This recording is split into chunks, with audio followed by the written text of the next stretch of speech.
guys, what's up? Today I'm going to explain about the preposition. Mari kita lihat penjelasannya. Check it out.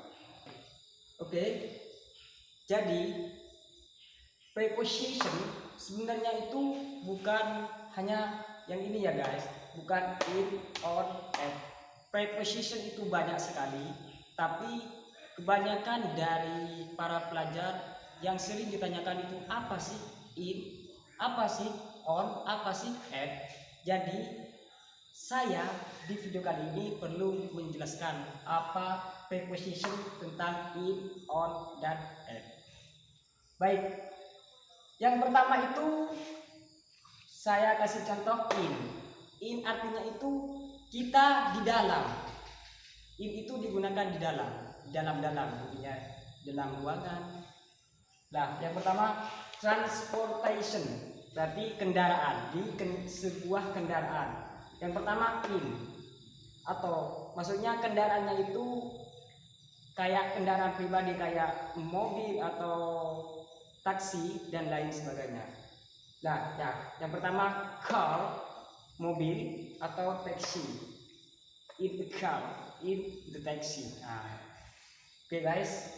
Terus ini yang transportation, artinya yang kendaraan. Seterusnya yaitu position, posisi.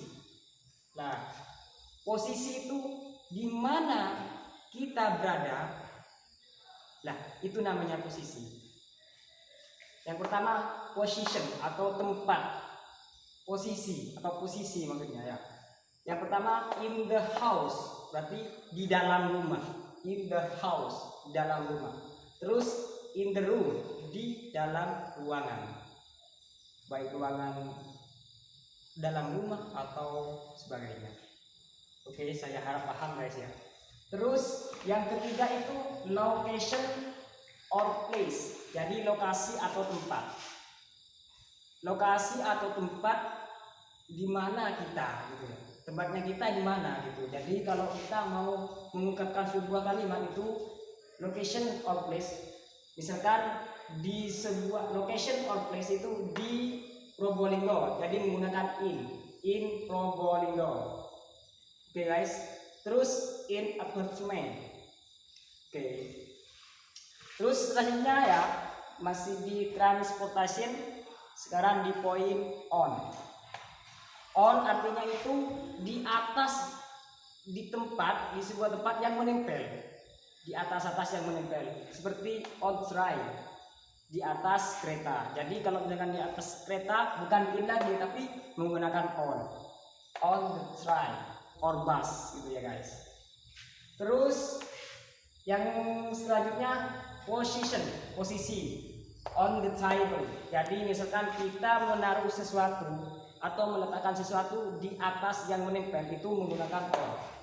I put my book on the table. I take my marker on the chair. Nah, seperti itu guys. Saya menaruh a pen atau marker on the table. Menggunakan on the table, di atas meja. Terus on the floor. Nah, seperti sekarang ini saya di atas lantai, on the floor, karena posisi saya itu menempel guys, on the floor. Terus yang seterusnya location or place, lokasi atau tempatnya kita menggunakan on Brawijaya Street.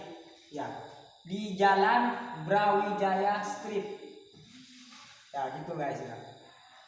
Di jalan Brawijaya Street kita menggunakan on. Kenapa kok menggunakan on? Karena ketika di jalan itu saya menempel di atas jalan itu maksudnya guys. Jadi kita menggunakan on. Oke. Terus kita di poin at. At ini guys artinya di tempat yang terbuka. Ya. Kalau at di transportation nggak ada ya guys. Saya kosongin. Terus kita di position, posisi. At the office, di kantor, di terbuka, maksudnya terbuka, atau di warung atau di mana, intinya yang terbuka itu menggunakan position at. Jadi posisi kalian kalau kita di tempat terbuka itu harus menggunakan bukan on, bukan in. Kecuali di dalam kantor kita menggunakan in, gitu ya guys. Terus at the food stall, di warung makan. Oke, saya harap kalian paham. Dan seterusnya location or place, jadi lokasi atau tempat kita ya. At the Brawijaya Street 21 Probolinggo. Ya, maksudnya kita harus, kalau add itu harus spesifik guys, harus lengkap, kayak nomor atau nama jalan atau dan sebagainya, itu namanya spesifik. Oke, saya harap kalian paham. Jangan lupa like, comment, and share, karena video ini sangat penting dan penting buat kalian para pelajar guys. Oke, I think enough. Thank you very much for watching this video. I'm Sen, make everyone speak, and see you.